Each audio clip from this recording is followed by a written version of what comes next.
Hello and welcome to the Able Contemporary Gallery. I'm Teresa Able and I am joined today by Charlie Olson. He is having a solo exhibit at the gallery called Quiet Precision, and we are delighted to have him here. Charlie, I want to talk to you about the work in this specific show and then some larger questions about your career. So welcome. Thank you. It's nice having this group here too. Yeah. It seems really personal, these people. Yeah, great. Yeah. Thanks for joining us. So I want to start first by talking about this. Well, maybe I'll tell people who are watching this recording, or I think the people here today all seem to know you, but you've had a ceramics career since you were in high school, right? Mm-hmm. And then you taught ceramics in the UW system at Whitewater. Yes. For decades? 35 years. Okay. Yep. And so your whole life has been about ceramics. It has. And you've been with Able Contemporary for quite a long time. It's been long time. Yeah. And this particular show, like so much of what you do, each piece is unique. The work has evolved. How do you feel like this show? Well, I want to talk about some of the work, but it's really, the forms are great, but it seems like it's a celebration of glazes. Does that seem right? Yeah, people who know me and my practice realize that the glaze chemistry is very important. And of course, the outcome of that chemistry is the surfaces of these glazes. So all of these glazes have been researched and developed. That's how I come to, I think I have 16 or 20 buckets of glaze now, and the experimentation is ongoing, and it will always continue. I've known potters who have come to kind of a finality in terms of achieving the glazes that they'll use for quite some time, and that's fine. Yeah. I have a curiosity about these elements that we all live with on a daily basis, and what happens when you subject them to a tremendous amount of heat. Yeah. That's basically what a glaze is.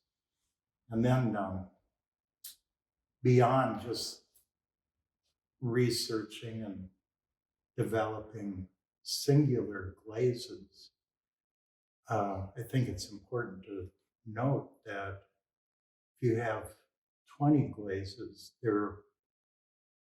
I could do this mathematically, but I'm not going to on the spot. Variations of like one glaze on top of the other, or even 3 glazes.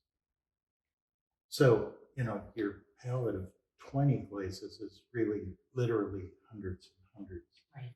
And that's further research and development, is right. Testing these glazes one on top of the other. Application of the glazes can be varied, from spraying to dipping to, I don't do any brushing.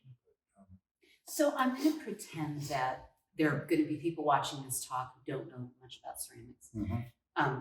And this, I know this is probably a hard question for you to answer, but from your experience with other ceramicists that you know, what might be the average amount of glazes that one has in their studio that they routinely use?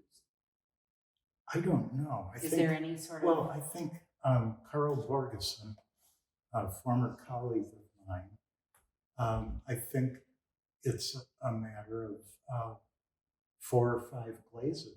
Okay. And the famous Japanese potter, Soji Hamada, who was deemed a living national treasure. He was big time, and his work still is. 3 glazes total in that Yeah. glaze pottery compound in Japan. So, the number of glazes doesn't have anything to do with the, professionalism of Right. the individual. So at your all. 20 glazes are really just a reflection of your own It's my curiosity and curiosity, obsession with yeah. glazes. Yeah. But as I mentioned earlier, just the mathematical combination numbers. Soji in that pottery compound, and I say compound because it's a large pottery with other potters working there. Yeah. But they developed, all sorts of very interesting decorative techniques and glazed surfaces just with 3 glazes. Yeah. Great. At some point in this talk, I want to go back and talk about your history as an artist and educator. But since we're talking about glazes right now, you got here a little bit early, and we chose a few pieces that I thought would be really exciting for you to talk about, and about the glaze work on them. So let's start with this Okay. little one. This one I chose, and it's owned by somebody already. So don't drop it. But this I particularly enjoyed the form, especially, and the fact that I put a very simple glaze on it. This is called an oil spot glaze, which naturally develops a very subtle texture during the firing. But the proportions of this pot are just phenomenal to me. And this is so small. I am going to try to scale it up a little bit, but I have a feeling that scaling it up, I'm not going to feel the sensitivity if it's scaled up. I think that's just something I'm going to experiment with. Yeah. So on this, I knew this was such an elegant form. I chose this oil spot instead of, something that has a variegated, Right. because I didn't want the viewer to be distracted by the glaze. This glaze really has a tendency to pull you in and not necessarily move your eye around on the surface of the pot. Some of these are variegated from one side to the other. Right. Yeah. I mean, they can ask questions about any of these pots while they're in my hand. Sure. I'd like to pass this around, but I don't know if you want. You got a thumbs up.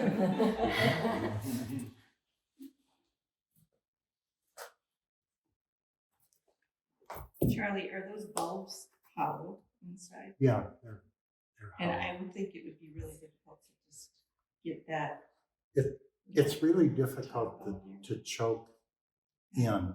For those of you who aren't potters, I mean, we try to, once we thin the walls of the pot out, we try to thin them to a manageable point where this wouldn't feel like you're lifting a bowling ball. So you thin it out, and it's this, well, in that case, it's this wide.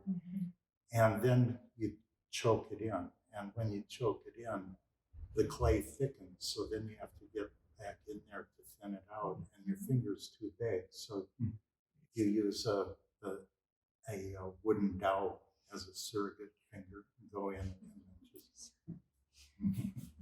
Do you have different thicknesses of wooden dowels? Because that's really Well, a I tiny do, opening. and I have some paint brushes that I don't use for brushing. I primarily use the other end of it because Okay. the wood has been lacquered and it's very thin. You just go in there and finish I would the think job. that little extension could collapse so easily Um, or break in the kiln and then Not really. also. And it's so protected by what's underneath it. I mean, certainly you could snap it off if you were careless putting it in the kiln, but lifting it off the wheel in its wet form and putting it on a board, there's no problem.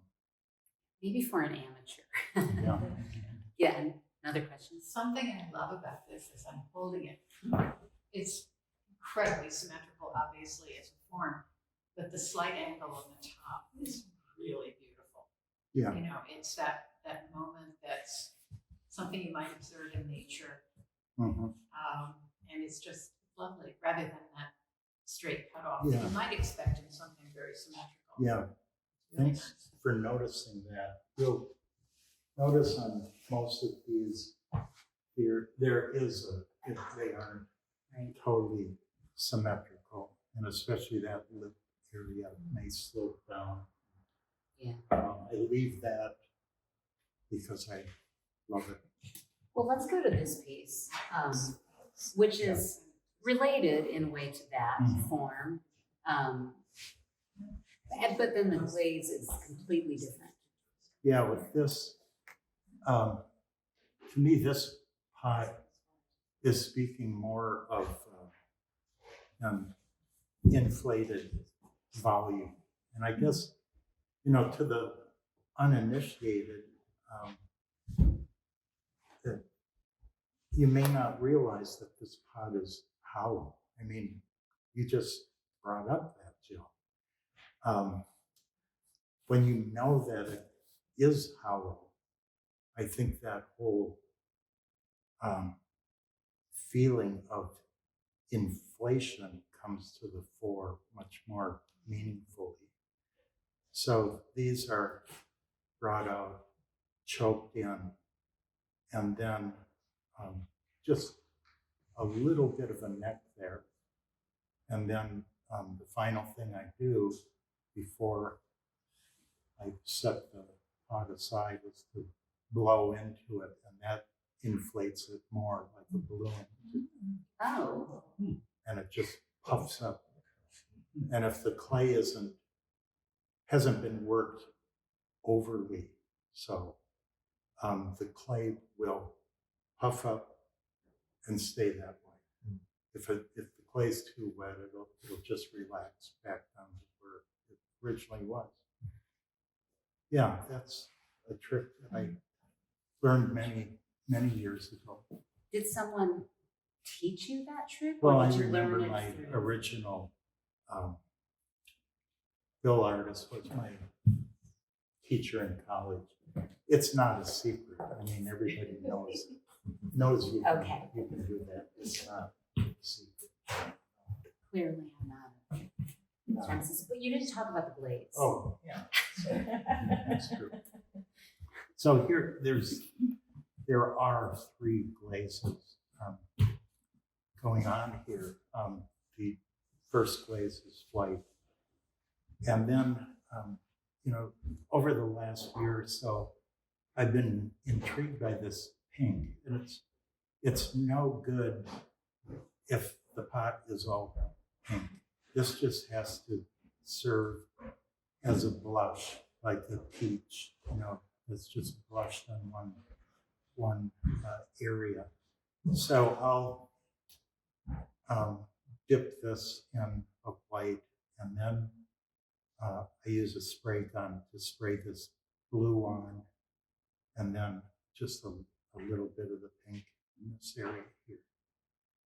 Just want it to be as subtle as can be. And if you look at this particular part of the pot in direct sunlight, you'll also see some little silvery speckles. The light today is not a good day.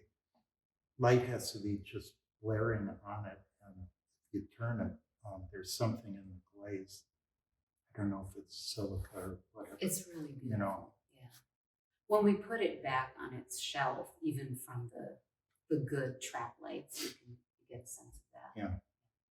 Maybe I can talk about the foot of all these pots are treated with a black surface. And my earlier porcelain pots, I would, not do that.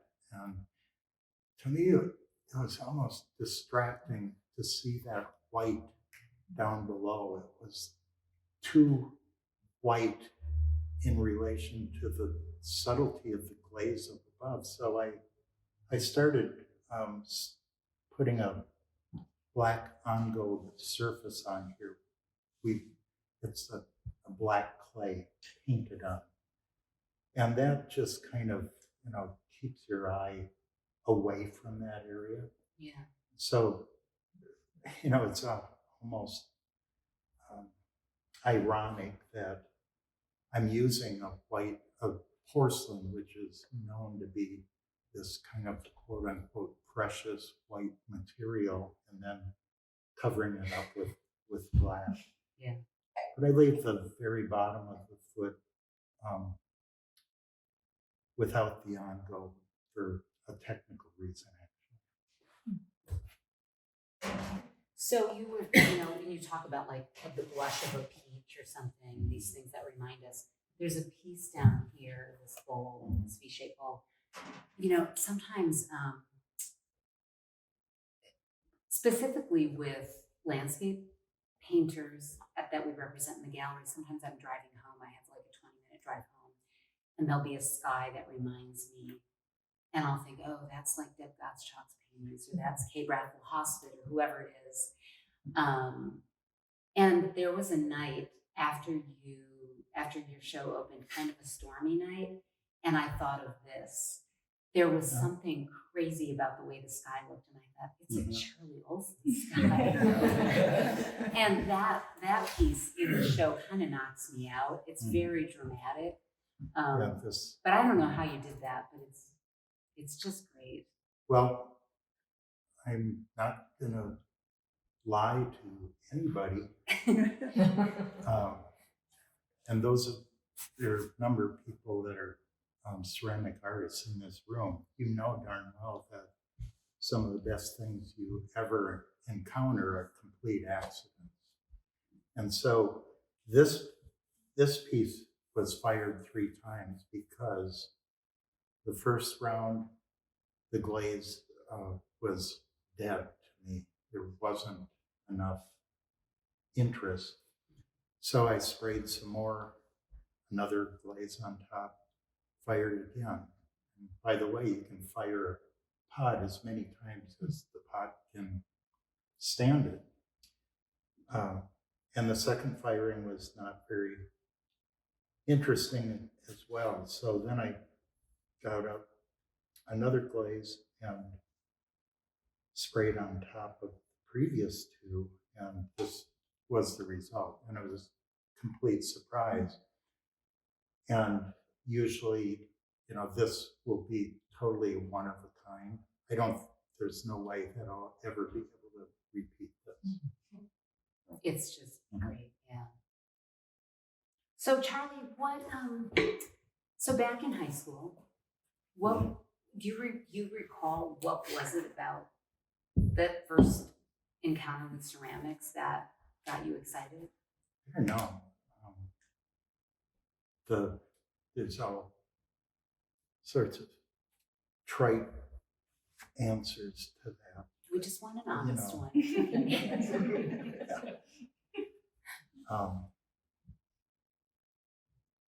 I always liked to build things. I grew up on a farm that had, all the farm buildings, etc., but it wasn't a working farm.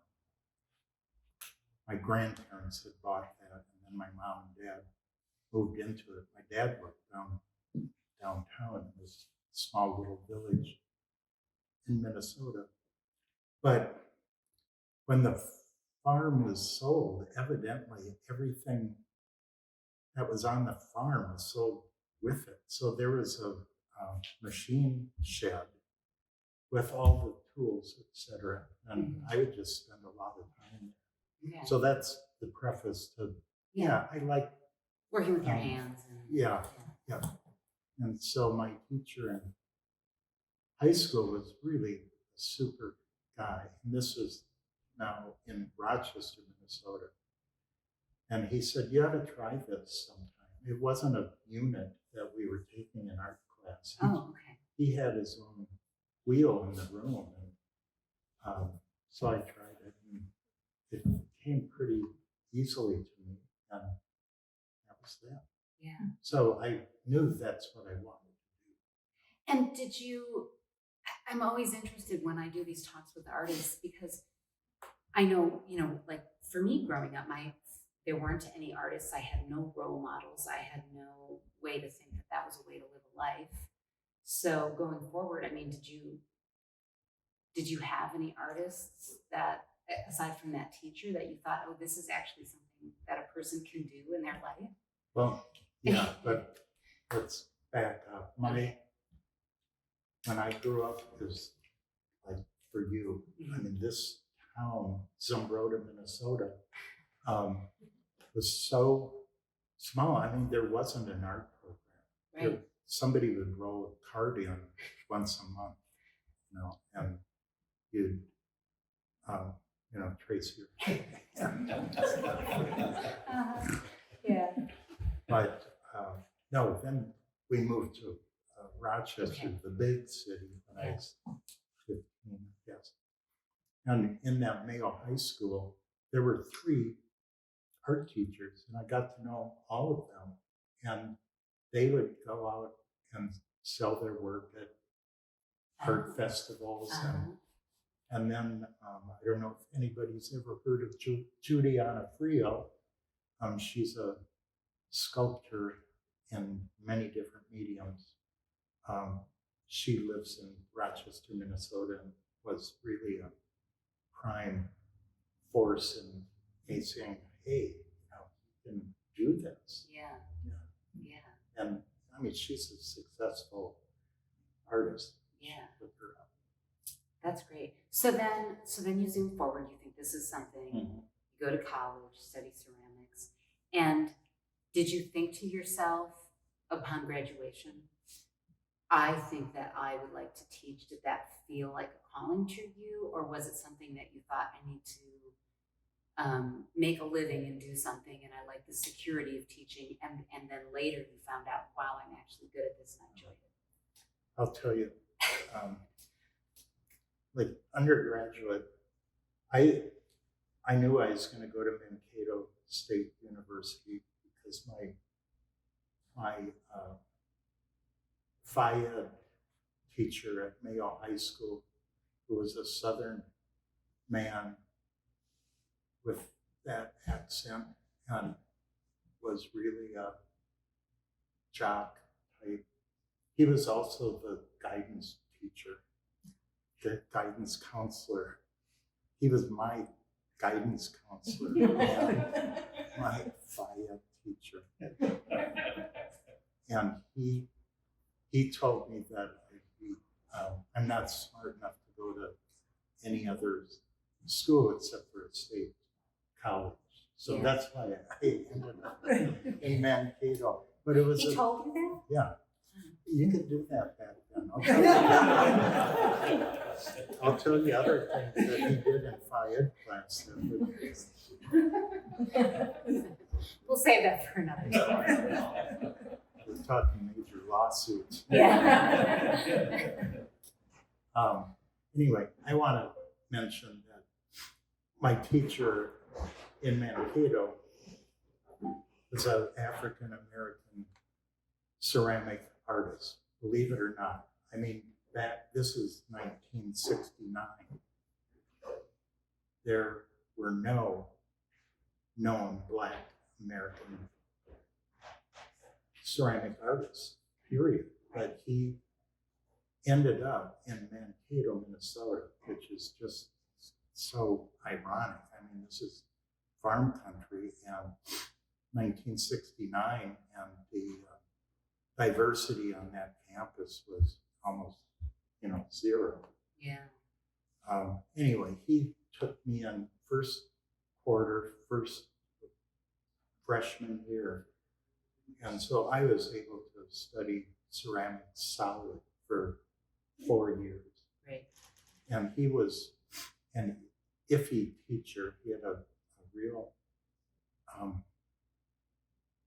he's probably the most eccentric man I've ever known in my life. And that carried into the classroom too. So I kind of picked up on his flaws in the classroom, but I picked up on his knowledge about and his intensity about art, sculpture, ceramics, glaze research, etc. And I thought, if I could kind of flip the coin about his demeanor in a classroom and still provide all the information that he gave me, that I would really like to teach other individuals. So I knew that I wanted to teach. Yeah.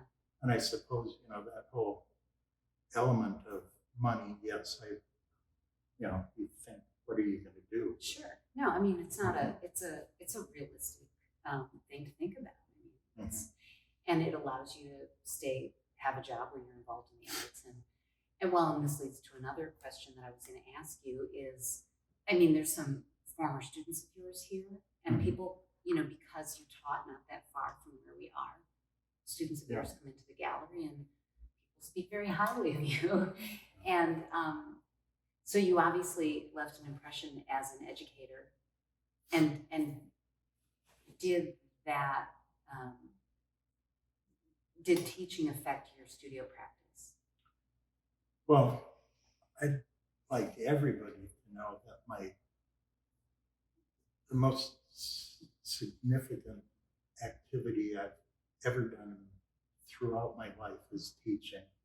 I really, truly I loved teaching. And it gets to the point where you're not in the studio all the time.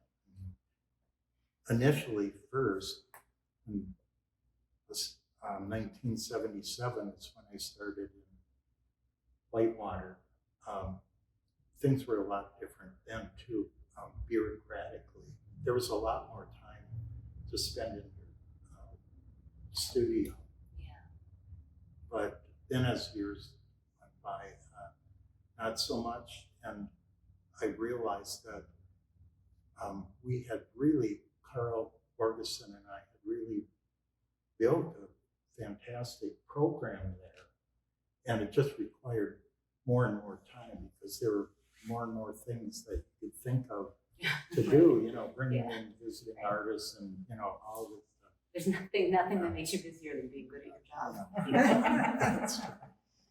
So, no regrets at all. But, since I've retired, it's pretty amazing what you can do when you realize how significant momentum is when you can go into the studio every single day. Yeah. And I don't do that 365 days a year. It's just 364.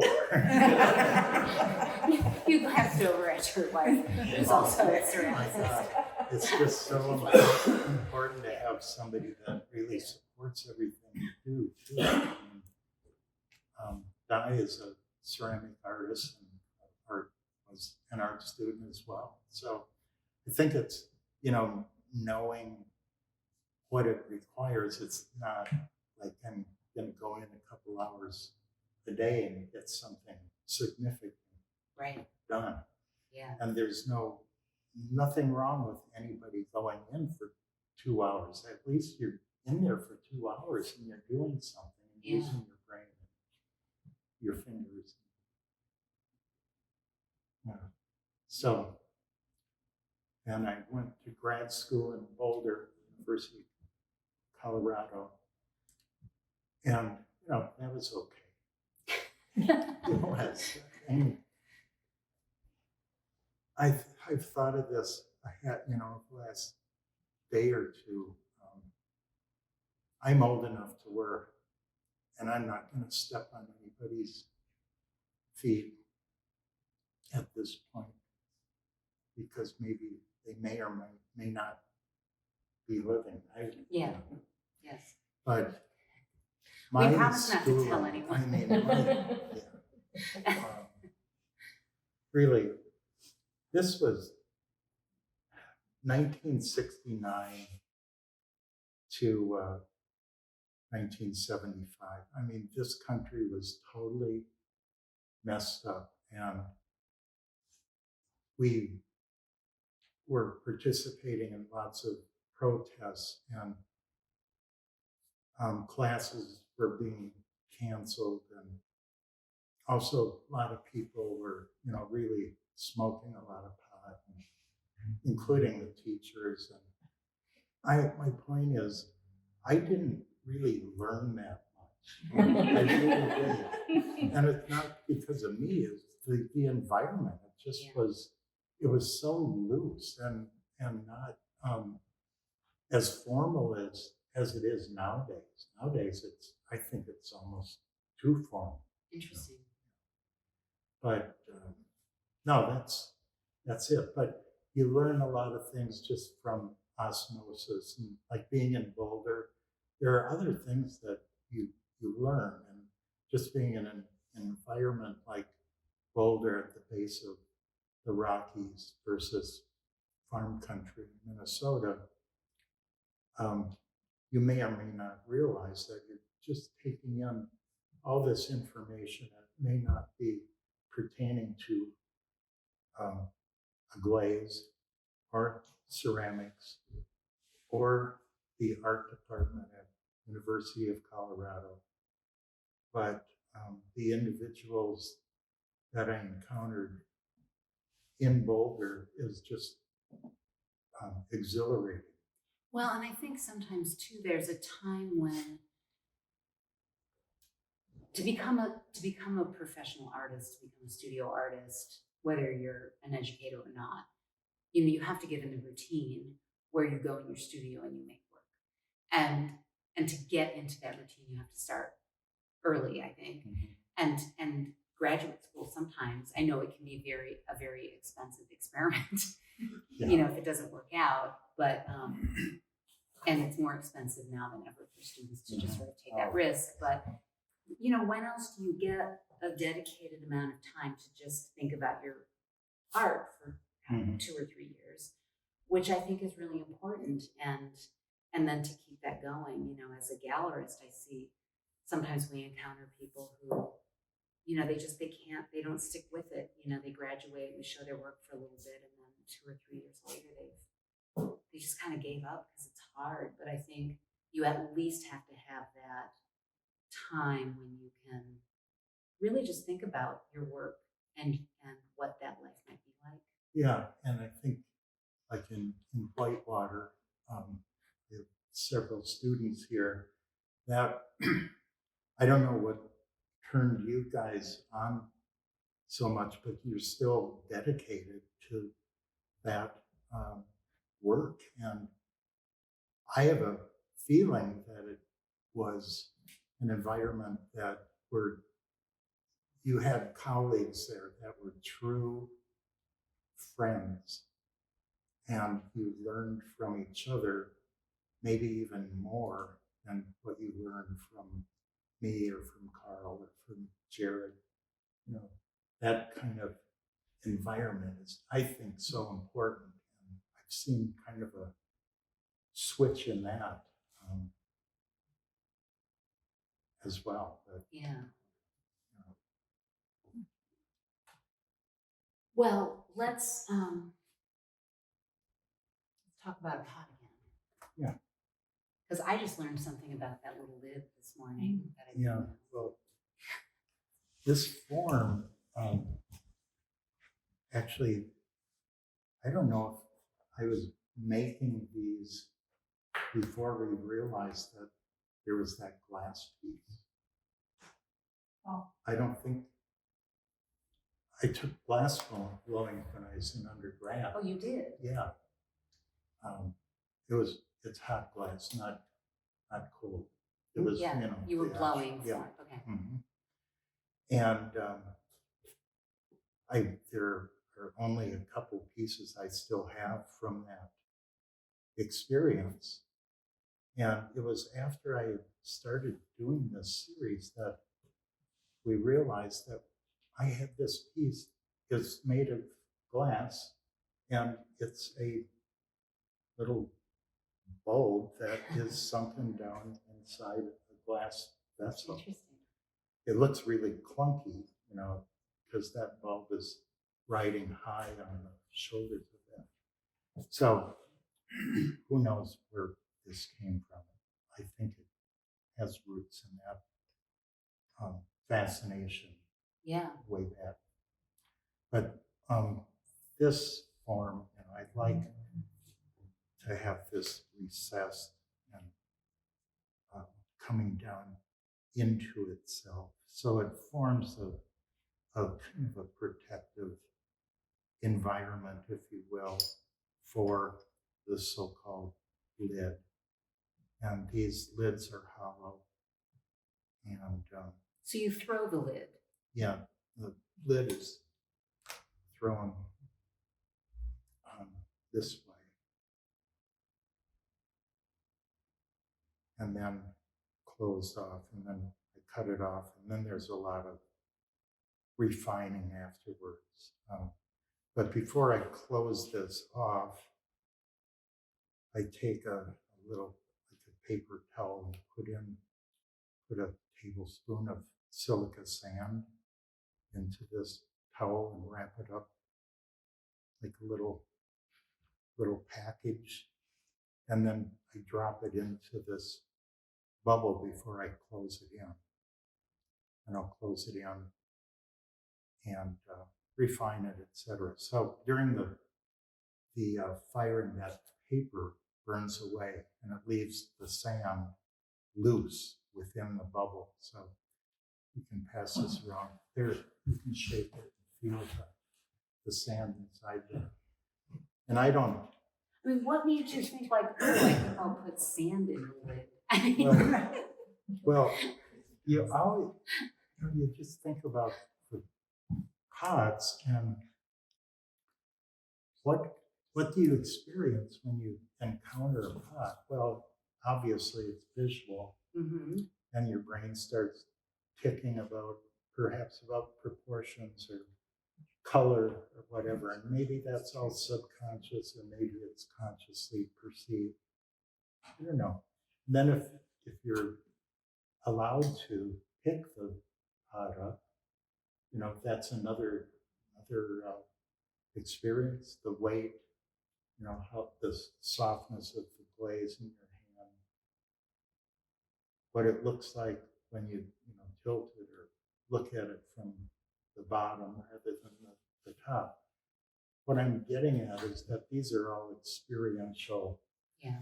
You know, so why not take it another Yeah. level, and you not only have to experience the feeling, the weight of that sand moving in the bulb, but if it's close to your ear, then here's another one of your senses picking up sound off of a hard, inanimate object. Yeah.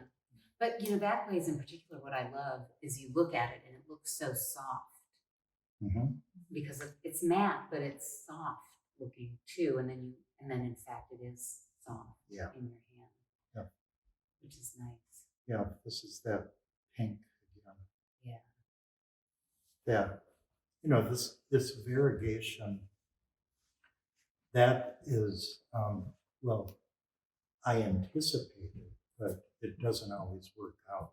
And I don't know exactly how thick I've sprayed the glaze on. You sometimes purposely go a little bit more on one side than the other just to cause Yeah. that breakup. But this variegation probably has a lot to do with the glaze crystallizing when it cools down as well. Yeah.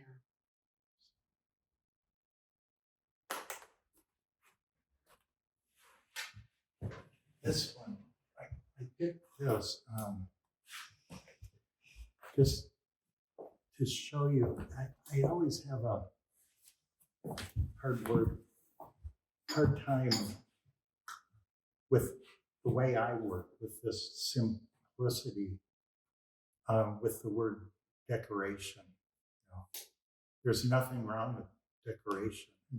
Jenny makes these wonderful, highly decorated pots. They're just super. Jenny Brandt. Jenny Brandt. Jenny Brandt. And my pots are quite different than hers. Your work is beautiful. They're not as, they're just really simplistic. So I want to get something going on in this case, and what I discovered, you know, I had these die cutter machines where you can get some vinyl paper, and the software is pretty easy to learn. But I just want to be able to make some shapes on paper and use them as a resist to the glaze somehow. But I think I remember telling you this over the phone once, or maybe in person. This is actually an oval shape, and I'm not after a real clean shape on the side of my pots. I think it's just kind of alien to what I'm all about. But knowing some of these glazes and how they flow and how they work with one glaze over another, what I'm after is just somewhat obliterating the hard edge surface of that shape. So I'm just in that shape is kind of encouraging the glaze to flow in a certain way. Right. You know? Well, I'm going to open this up for questions in a second, but I have one sort of funny last question. I was reading over your bio this morning just to make sure that I was remembering everything about your education. So, did you really sell your stereo system to buy your first? I did. Wheel? Yeah. And any regrets? No. I mean, I put that into that bio many years ago because I think, you know, we were all young at one point. And when you have your first stereo set, that is like your first car. It's a big deal. It's huge. And so it was only reported because I was willing to give that up to buy a Shimpo wheel. Well, we're glad you did. Yeah, I am too. Yeah. Questions, anybody? Could you talk a little about the plates and how you make those little patterns on it? Yeah, these. Do you want me to grab one? Sure. I don't know. Books back there. Again, this is dealing with a stencil, 4 of them. And these are really complicated. And it would be really complicated for me to go in depth to tell you all that is involved here. But basically, these are stenciled off after you have applied a number of glazes and dried glaze flecks and all sorts of weird stuff. After you're done with that, then you'll put some wax over those little mini compositions, and then you'll dip it in the glaze, and the wax resists that glaze and leaves these little windows intact. And what I'm trying to do with these, it's just, this white is so, it's so flat, mainly because of the white, and I think primarily because it's a matte surface. I thought if you could, have an experience where you think you're looking beyond this plane and into another world beyond it, and just really crudely, if these are the panes of a window, perhaps just a window into another world. That's kind of what I was thinking. I really like And these are a new idea, and I already have some other thoughts about the next one. So the impression, Charlie, is created from the glazes. You're not pressing No, down on anything. No, It's just this- the way the this was glaze all reacts. with the flat, light. and if you can, you can actually feel that the thickness of that glaze is actually raised up higher than the surrounding area. Well, it's interesting that you say it's a window into another world. There was a woman that Lauren and I were talking with who was buying a piece after the show opened, and she was sort of excited because it was reminding her of sort of stargazing, and I think she saw the aurora borealis, and we were looking at different pieces, and there was a piece in particular, but she looked at it and said something like, "It's like the whole universe is inside of you." That's good. So I guess you succeeded. I like that. Yeah. Well, Don't let that go to your head. But the whole universe. but it's just, what's really fascinating to me, right, is to be able to go beyond what our naked eye can perceive, and with a macro lens, which I own,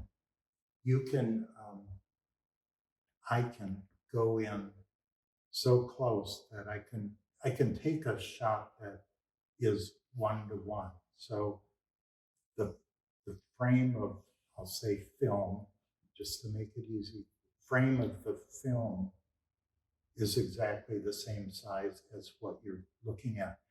Now, when you get those pictures on screen on your laptop, there are things in there that you don't even see.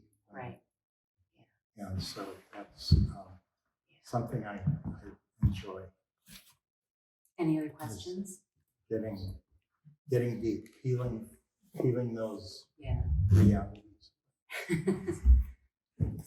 I'm not sure if this is going to be well worded, but there's clearly a lot of curiosity, clearly a lot of intention.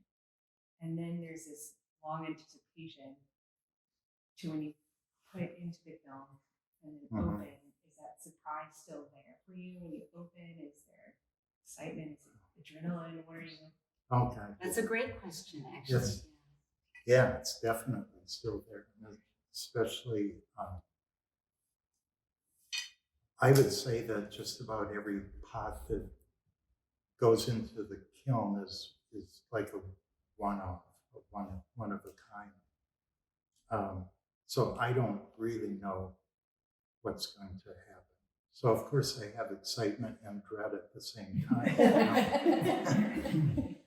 And with my experimental nature, there is quite a bit of loss, I suppose. At least 20% for some reason or another, glazes running or cracking, warping, all those good things. And you don't, well, you do actually anticipate that because it happens all the time. It's not surefire. Yeah. Well, that was a great question. Yeah. I think that, oh yeah, please. One more. Yeah. Charlie, in terms of the sort of span of your work throughout at least the time I've known you, you work sculpturally as well. And I'm wondering if you have any reflections on the relationship between your sculptural work and your vessel pieces and maybe your approach to them or your attitudes to them. Maybe they're entirely separate. I don't know. I think there is correlation, and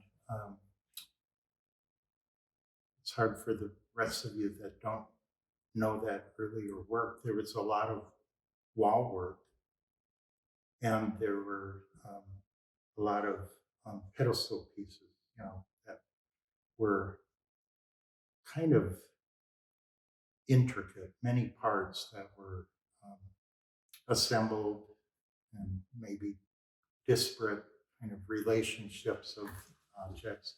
I definitely see, correlation there, with this pot here where there's this kind of almost mechanical potential of interaction. And of course, when I was doing all that sculpture, I also had many buckets of glaze. So there were really a lot of fascinating, but quite different surfaces that I was achieving back then. Do you make sculpture anymore? No, I don't. And I consciously went back to pots when I retired. That's how I came in late 60s, early 70s. And I thought, well, I've made pots all throughout my career, but only certain time of the year for a pottery sale that we'd have at UW Whitewater. And so that kept my hands in pots, and I really enjoyed doing it.